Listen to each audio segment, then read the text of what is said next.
এই ইস্যুটা শুধু ফিলিস্তিন কেন্দ্রিক না, আসলে ইসরায়েল, আমেরিকা এবং ভারতের যে নীল নকশা, সেই নীল নকশাটা হচ্ছে সারা বিশ্বের প্রত্যেকটা মুসলিম রাষ্ট্র মুসলমানদেরকে নিধন করা, প্রত্যেকটা মুসলিম রাষ্ট্রকে মুসলিম শূন্য করা।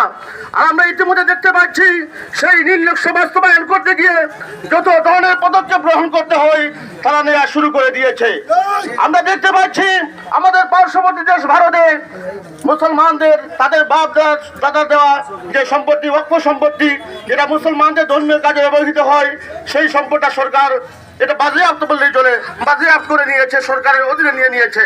এর উদ্দেশ্য হলো মুসলমানদেরকে প্রথমে অর্থনৈতিকভাবে দুর্বল করে দেয়া। এটা মুসলিম নিধনের একটা অংশ। সুতরাং আমাদেরকে এখন থেকে প্রস্তুতি নিতে হবে। মুসলমান বসে থাকলে হবে না। যেদিন থেকে মুসলমানরা অস্ত্র ছেড়ে শুধু তসবিহ হাতে নিয়ে শুধু তসবির মধ্যে সীমাবদ্ধতা শুরু করে দিয়েছে, সেদিন থেকেই মুসলমানরা নির্যাতন এবং নিষ্পেষণের শিকার হতে শুরু হয়েছে। যেদিন সর্বপ্রথম মসজিদে আকসায় হামলা করে ইহুদিরা, সেদিন তারা কিন্তু ঘুমায় নাই, ইসরায়েল সেদিন ঘুমায় নাই। তারা খুবই আতঙ্কগ্রস্ত ছিল যে আজ রাত আমাদের একটা না কিছু হবেই, কারণ আমাদের পার্শ্ববর্তী মুসলিমরা আমাদেরকে এমনিতেই ছাড় দিবে না।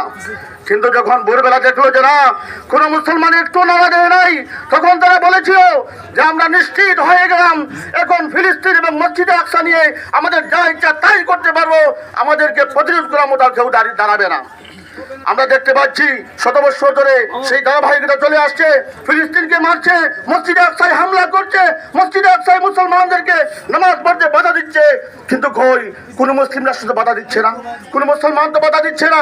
সুতরাং শুধু ফিলিস্তিনের মুসলমান নয়, শুধু বাংলাদেশের মুসলমান নয়, বিশ্বের 200 কোটি মুসলমানের জন্য সময় এসেছে এখন জিহাদি প্রশিক্ষণ ছাড়ার কোনো রাস্তা নেই। আর দেখেন আফগানিস্তান দেখে দেখেন আল্লাহ রাব্বুল আলামিনের ওয়াদা,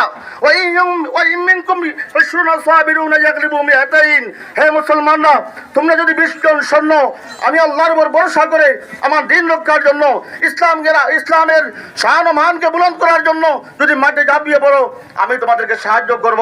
তোমরা 20 জন 200 জন কাফির মুশরিককে তোমরা হত্যা করে তোমরা বিজয়ী হয়ে যাবে, আল্লাহর ওয়াদা। দেখেন তালেবানরা, তারা হাল ছাড়ে নাই, যুগের পর যুগ, দশকের পর দশক সারা বিশ্বকে নাখানি চুবানি খাইয়ে, পানি খাইয়ে সবাইকে বিতাড়ন করে আজকে তারা স্বাধীন একটা রাষ্ট্র, একটা ইসলামী রাষ্ট্র কায়েম করেছে। সুতরাং যদি আজকে বিশ্বের প্রত্যেকটা মুসলিম রাষ্ট্র এইরকম তালেবানের কাছ থেকে শিক্ষা নিয়ে যদি এইভাবে জিহাদি প্রশিক্ষণ দিয়ে সশস্ত্র সংগ্রাম চালার কোন রাস্তা নেই, শুধু মুখের প্রতিবাদ দেওয়ার কোনো কাজ হবে না। মুহতারাম হাজরিন, আল্লাহ রাব্বুল আলামিন যেন বিশ্বের প্রত্যেকটা মুসলিম রাষ্ট্রপ্রধানদেরকে আবার সেই সালাহউদ্দিন আইয়ুবীর চেতনায় উজ্জীবিত হওয়ার তৌফিক দান করেন। আমিন। ওয়া আখিরু দাওয়ানা আলহামদুলিল্লাহি রাব্বিল আলামিন। জিহাদ করে বাঁচতে চাই, জিহাদ চাই, জিহাদ করে বাঁচতে চাই, বিশ্বের মুসলিম এক হও, এক হও। হাফেজ সোহেল আহমদকে সুন্দর বক্তব্য দিয়েছেন। পর্যায়ে সংক্ষিপ্তভাবে বক্তব্য দিবেন মাওলানা কারি আবু মুসা।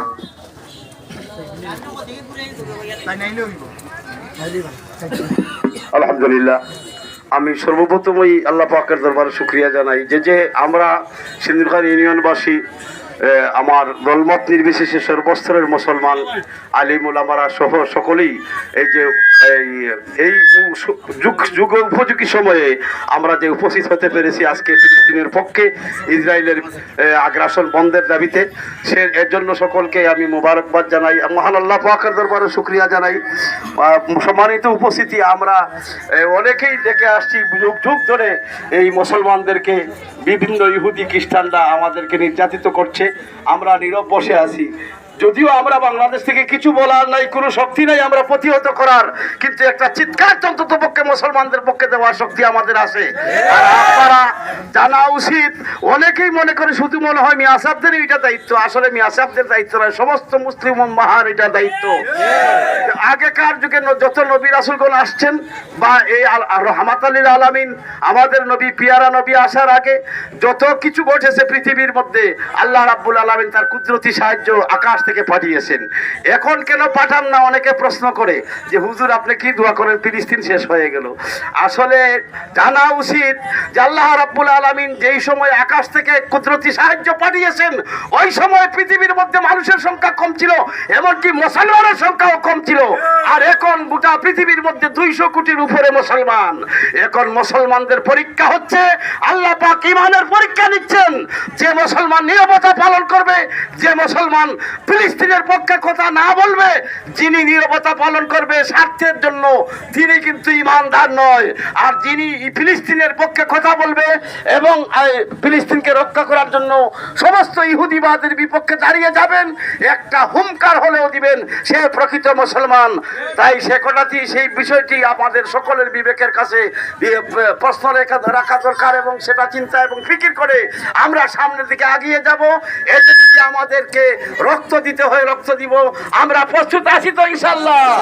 আমরা বাংলাদেশ সরকারকে, বর্তমান ইউনূস সরকারকে জানাবো যে শীঘ্রই যেন ইসরায়েলের পণ্য বয়কট এবং ইসরায়েলের সেই জাতি ইহুদিদের আগ্রাসন বন্ধের দাবিতে জাতিসংঘের কাছে যেন উনি লিখিতভাবে দাবি জানান এবং উনি যা কিছু করার করণীয় আছে, রাষ্ট্রীয় পর্যায়ের যত দায়িত্ব আছে সব কিছু যেন উনি দাবি জানান এবং সেটার জন্য যেন পরিপূর্ণ একটা পদক্ষেপ নেন, সেই দাবি জানিয়ে আমি আমার সংক্ষিপ্ত বক্তব্য এখানে শেষ করলাম।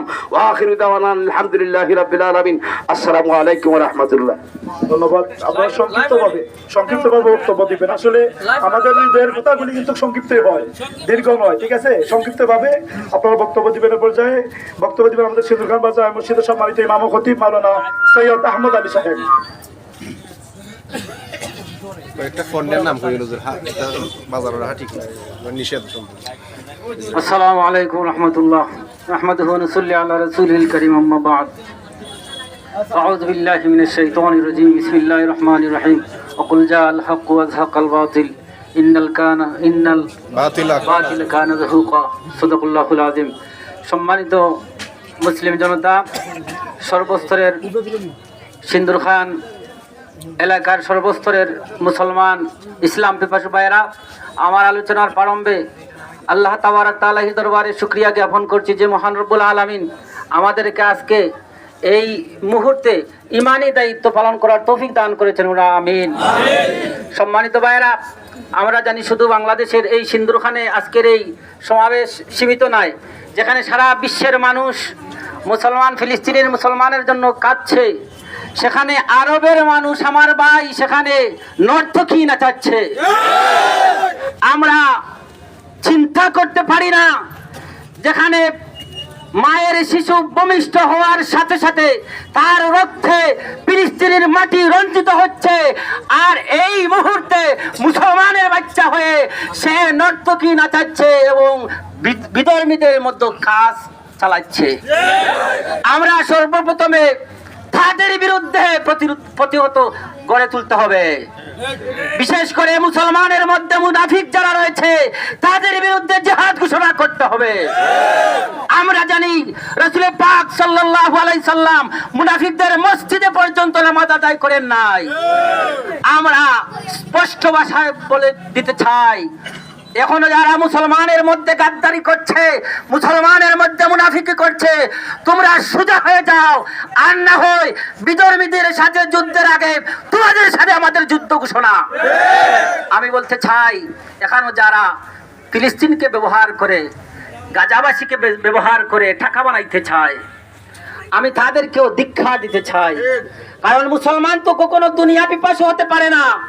মুসলমান ইসলামের শিক্ষা, ভাই তুমি একবার চিন্তা করো, ইসলাম দুনিয়া নিয়ে ব্যস্ত থাকে না, আখিরাত নিয়ে ব্যস্ত থাকে। এজন্য আমি বলবো মুসলমানদেরকে বিশেষ করে ইসরায়েলি পণ্য আমরা বর্জন করতে হবে। ইসরায়েলি পণ্য যদি বর্জন না করি, সেই ইসরায়েলের পণ্যের টাকা দিয়ে আমার ভাইয়ের বুকের রক্তে আবার রঞ্জিত হবে ফিলিস্তিন। আমি উদ্ধত্ত ভাষায় বলতে চাই, জাতিসংঘের নামে যারা গুমের বান করছেন, এরা আসলে ঘুমন্ত নয়। ঘুমন্ত মানুষ তাকে ধাক্কা দিলে সজাগ হয়, কিন্তু আগুমা মানুষকে ধাক্কা দিলে সজাগ হয় না। ইমানি দায়িত্ব পালন করতে হবে। যারা গুমের বান করে জাতিসংঘের গুমের বান করছে, তারা শুনেও শুনছে না। আমরা তাদেরকে জানাতে চাই, ভাইরা এখনো যারা তোমরা চোখ তাকার পরেও দেখছো না, কান তাকার পরেও শুনছো না, আল্লাহ তাবারাক তাআলা কুরআনুল কারীমের মধ্যে তোমাদেরকে পশুর চাইতে আরো নিকৃষ্ট বলেছেন। আমি এখানে সময় খুবই অল্প, তবে মুসলমানদের বিজয় অতি সন্নিকটে যদি আমরা সেই বিজয়টা ছিনিয়ে আনতে চাই, তাহলে অবশ্যই আমরা সেই মুসলমানের মতো, বদরের সাহাবীদের মতো, উহুদের সাহাবীদের মতো, ইসলামের অন্যান্য সাহাবীদের অনুসরণ করে সেদিকে আমরা দাবিত হতে হবে, ঠিক না ঠিক? আমি আর সামনের দিকে অগ্রসর হবে না।